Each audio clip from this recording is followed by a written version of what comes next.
ఈ వీడియో అయితే చాలా అమేజింగ్‌గా వచ్చింది. అంటే మీకు అనిపించనీకే చాలా సింపుల్‌గా అనిపిస్తది.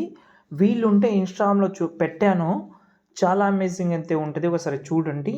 ఓకే. చాలా సింపుల్‌గా ఉంటది గానీ బాగుంటది. ఒకసారి చూద్దాం. నచ్చితే లైక్ చేయండి. దానికంటే ఎక్కువ ఏం లేదు. కంటి నిండా నువ్వేనమ్మా, కళ్ళు మూస్తే నువ్వేనమ్మా, కళ్ళలోకే వస్తున్నావమ్మా. నచ్చినవే నవ్వుల గోపెమ్మా,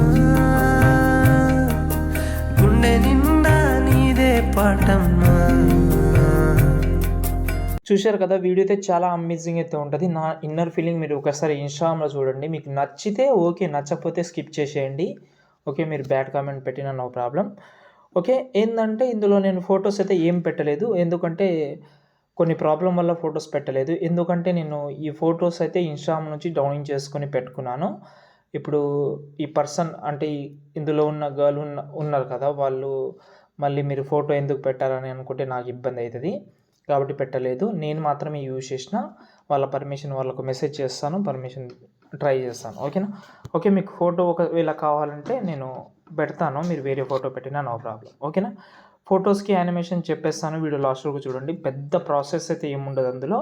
చాలా సింపుల్. ఒక ట్రిక్స్ సెట్ చేసుకుంటే సెట్ అయిపోతది. ఓకే. ఇందులో యానిమేషన్‌కి అయితే నాకు చాలా టైం పట్టది.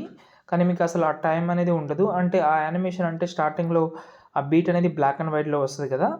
ఓకే. ఇది ఫస్ట్ నేను చేసేటప్పుడు నాకు చాలా ఇది అంటే కొంచెం లేయర్ పెట్టేటప్పుడు కొంచెం లేట్ అయింది. తర్వాత ఒక ట్రిక్ ఫాలో అయిన తర్వాత ఇది ఆటోమేటిక్‌గా బ్లాక్ అండ్ వైట్‌లో అయితే వచ్చేసింది. ఓకే. మీకు ఒకవేళ బ్లాక్ అండ్ వైట్ నచ్చకపోతే దీన్ని హైడ్ చేసేయండి. ఆ ఎఫెక్ట్ అయితే లేకపోతే వస్తుంది. కానీ అలా చేయకండి. బ్లాక్ అండ్ వైట్‌లోనే పెట్టండి. ఆ షేప్ ఉంటది అక్కడ. ఓకేనా? ఆ షేప్ మాత్రం కంటిన్యూ అలాగే ఉంచండి బాగుంటది. స్టార్టింగ్‌లో ఒక ఏదైతే ఎమోజీ ఉంటదో దాన్ని మీరు ఒక కీ ఫ్రేమ్ యాడ్ చేసుకోండి ఇలా. ఎలా అంటే ఇది ఇది బై మిస్టేక్‌లో వచ్చింది. దీనికి చిన్న కీ ఫ్రేమ్ యాడ్ చేసిన తర్వాత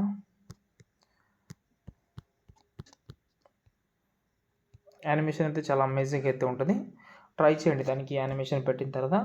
ఒకసారి ఎండింగ్‌లో వద్దాం. అంటే ఫోటో ఎక్కడైతే పెట్టానో అక్కడ వద్దాం. ఇక్కడ షేప్ కూడా ఉంటది. అంటే 2 సెకండ్ దగ్గర వచ్చేసేయండి. ఓకేనా? కింద ప్లస్ సెకండ్ మీడియాలోకెళ్ళిన తర్వాత ఒక ఫోటో తీసుకుంటున్నా. దీన్ని జూమ్ చేస్తున్నా. ఇక్కడి నుంచి కట్ చేస్తున్నా. ఈ ఫోటో అయితే ఇలాగైతే ఉంది. చాలా సింపుల్. ఈ యానిమేషన్ పెద్ద కష్టం ఉండదు. ఫోటో సెలెక్ట్ చేసిన తర్వాత మూవ్ అండ్ ట్రాన్స్‌ఫర్‌లోకెళ్ళి ఇక్కడ 4 ఆప్షన్ ఉన్నాయి. ఈ ఆప్షన్‌ని క్లిక్ చేసుకోండి. అంటే సైడ్‌లో ఉన్నాయి కదా! అది స్టార్టింగ్‌లో ఒక కీ ఫ్రేమ్ కొంచెం జరిపి ఇంకో కీ ఫ్రేమ్ స్టార్టింగ్ తర్వాత వచ్చి జూమ్ చేద్దాం. ఓకే. దీనికి మీరు మోషన్ బ్లర్ కానీ అలాంటివి ఏమి యాడ్ చేయకండి. ఓన్లీ జూమ్ చేసుకోండి. ఇలా వస్తది. మధ్యలో వచ్చి కర్వ్ కొంచెం యాడ్ చేయండి. ఎక్కువ వద్దు కొంచెమే. మళ్ళీ ఎండింగ్‌లో వద్దాం. సైజ్ తక్కువ చేద్దాం. మూవ్ అండ్ ట్రాన్స్‌ఫర్‌లోకెళ్ళి సైజ్ తక్కువ చేద్దాం. ఇలా వస్తది. ఓకే. బ్యాక్ సైడ్‌లో వెళ్ళిపోతది. దీనికి మనం టైల్స్ ఎఫెక్ట్ యాడ్ చేద్దాం. ఎందుకంటే ఎక్కువ డిస్టర్బెన్స్ కాకూడదు అని అనుకుంటే టైల్స్ ఎఫెక్ట్ అయితే యాడ్ చేసిన తర్వాత కింద మిర్రర్ అయితే ఆన్ చేసుకోండి. కాపీ చేసుకోండి. ఇప్పుడు మీరు ప్రతి ఒక్క ఫోటోని యాడ్ చేసుకోండి. ఎవరైతే ఫోటో పెడదామని అనుకుంటున్నారో వాళ్ళ ప్రతి ఒక్క ఫోటోస్‌ని అయితే యాడ్ చేసుకోండి.